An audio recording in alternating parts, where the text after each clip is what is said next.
3 लाख पर आपको income tax देना पड़ेगा। ये टैक्स डिडक्शन भी नहीं है, ये टैक्स रिबेट है। यानी कि 12 लाख तक अगर आपने पैसा कमाया साल में तो आपको इनकम टैक्स नहीं देना, लेकिन जैसे ही 12 लाख से ज्यादा, फर्ज करिए आपने 12 लाख 1,000 रुपए कमाया, तो पूरे 12 लाख 1,000 पे आपके स्लैब अनुसार आपसे इनकम टैक्स वसूला जाएगा। और दूसरी चीज, कैपिटल गेन्स पे, यानी कि अगर आप अपने कोई मकान बेचते हैं, सोना बेचते हैं, इक्विटीज बेचते हैं, शेयर्स बेचते हैं, उस पर जो कैपिटल गेन पे, मुनाफे पे लगता है टैक्स, वो इस 12 लाख की सीमा में नहीं आएगा, उस पे आपको अतिरिक्त टैक्स देना पड़ेगा। Honorable member Raghav Chadda is seated here. I got to पहली चीज सर, ये इनकम टैक्स एग्जेम्पशन नहीं है। एग्जेम्पशन होता है जैसे एक सोर्स ऑफ इनकम पर इनकम टैक्स लगे ही ना। Am I really right in thinking you're a chartered accountant? I honestly want to request humbly Honorable member Raghav Chadda ji to please kindly not mislead the house. मैंने जब उनके सवालों पर जवाब देने के लिए अनुमति मांगी तो मुझे इजाजत नहीं दी गई। पहली चीज सर, ये इनकम टैक्स एग्जेम्पशन नहीं है। एग्जेम्पशन होता है जैसे एक सोर्स ऑफ इनकम पर इनकम टैक्स लगे ही ना। जैसे कि इस देश में एग्रीकल्चरल इनकम, खेती बाड़ी से जो कमाई होती है, उस पर कोई इनकम टैक्स नहीं लगता, ये वो नहीं है।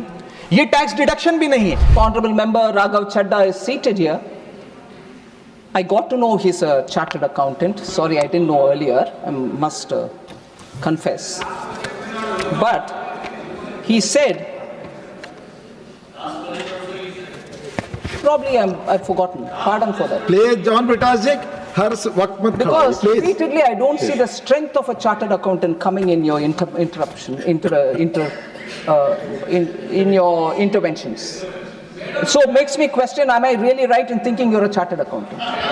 I honestly want to request humbly Honorable member Raghav Chadda ji to please kindly not mislead the house. I don't mean he intended it to do. I don't think he intended to mislead the house. But the way he put the whole detail about the personal income tax, which has come in this budget, sir, 25-26, we issued FAQ.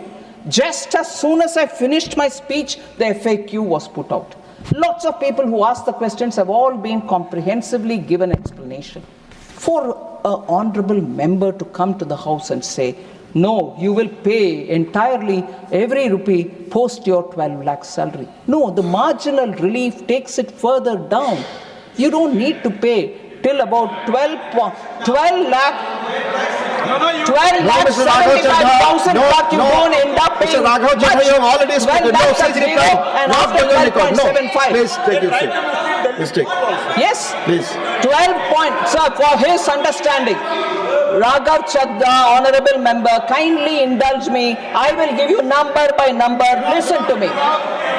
Sir, 12 lakh 10,000. If suppose the person earns more than 12 lakh, that was his core worry. I'm saying, if he earns more than 12 lakhs, suppose he earns 12 lakh 10,000, the tax without marginal relief would have been 61,500. Whereas with tax marginal relief given, which is given in the budget, he pays only 10,000 rupees. All right, sir. So yes, 12 lakh 50,000. What if he earns that much? The tax without marginal relief. Listen, please. Listen, please. Mr. Raghav Chadda, Listen. You please. misled the house. At least hear it now. Please take your seat. I am not allowed it. You I misled am not the allowed it. house. Please take your seat. I am not allowed it. Please take your seat. Sir, if a person earns 12 lakh 50,000, tax without marginal relief for him would have been 67,500 rupees. 67,500. But with marginal relief offered, he will pay only 50,000. Suppose he is earning 12 lakh 70,000 rupees. Without marginal relief, he will pay 70,500. Whereas with marginal relief, he pays 70,000. And it is only when he reaches 12 lakh 75,000, his tax will be 71,250 with or without marginal relief. All right, that is it. What do you expect me to go on till 20,000?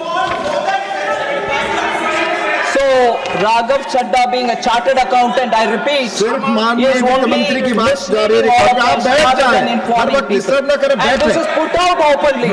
There's no hide and seek in this. This is put out. The calculation are put out openly, and a chartered accountant keeps repeatedly saying that's exactly what I'm asking. I'm saying that in written and in oral. What more does he want? I've not hidden anything here. कल राज्यसभा में budget पर बात करते हुए वित्त मंत्री निर्मला सीतारमण जी ने मेरे बयान को लेकर काफी कटाक्ष किया और ये भी कहा कि मैंने हाउस को मिसलीड करने की कोशिश करी। मैंने जब उनके सवालों पर जवाब देने के लिए अनुमति मांगी तो मुझे इजाजत नहीं दी गई। इसीलिए मैंने सोचा कि इस वीडियो के माध्यम से सीधा वित्त मंत्री जी से बात करूं और दूध का दूध पानी का पानी करने का प्रयास करूं। सबसे पहले तो मैं बताना चाहूंगा कि मैंने जो बात कही थी मैं आज भी उस पर पूरी तरीके से कायम हूं।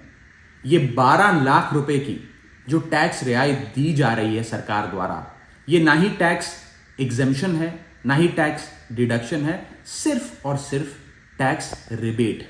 यानी कि 12 लाख रुपए से ऊपर अगर आप आमदनी कमाते हैं एक वित्तीय वर्ष में तो आपको अपनी पूरी आमदनी पर इनकम टैक्स भरना पड़ेगा। मेरे इस कॉन्सेप्ट को समझाने के लिए दिए गए उदाहरण को वित्त मंत्री जी ने टेक्निकली उसे उलझाने का प्रयास किया, उसमें मार्जिनल टैक्स रिलीफ का कॉन्सेप्ट जोड़कर यह सिद्ध करने की कोशिश करी कि मेरा उदाहरण गलत था। मैं आपसे वित्त मंत्री जी सीधे तौर पर पूछना चाहता हूं, क्या यह सत्य नहीं है कि अगर कोई व्यक्ति 12 लाख से ऊपर इनकम कमाएगा तो उसको अपनी पूरी इनकम पर टैक्स भरना पड़ेगा? चलिए मार्जिनल टैक्स रिलीफ 1275 तक आप दे रही हैं। आप मुझे यह बताइए कि अगर एक व्यक्ति 13 लाख रुपए 13 लाख रुपीज एक वित्तीय वर्ष में कमाता है तो उसे अपने पूरे 13 लाख की आमदनी पर अपने स्लैब अनुसार इनकम टैक्स देना पड़ेगा कि नहीं देना पड़ेगा? या 13 लाख माइनस 12 लाख की टैक्स रिबेट 1 लाख पर देना पड़ेगा?